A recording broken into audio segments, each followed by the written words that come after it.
Ang spacing ng anilyo natin dyan mga bro, magmula dito sa poste na to, meron tayong 3 Gs papunta dito, 3 Gs papunta din doon mga bro. Yan po yung proseso natin dyan mga bro.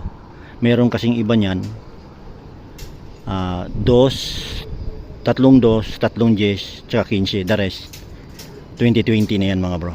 Basta pagdating dito sa mga ganun mga bro, poste, dapat meron kang Gs 3 dyan, Gs 3 dito. Pwede ring 2 pulgada 3, pwede ring Gs din 3 ang kasunod.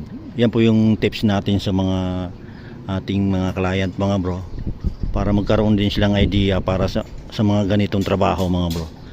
Yan, then din yung tutorial natin sa mga ating baguhan na kapwa construction worker na kagaya natin. Yan din po yung tutorial natin sa kanila mga bro. Pagdating sa mga ganyan mga bro, beam,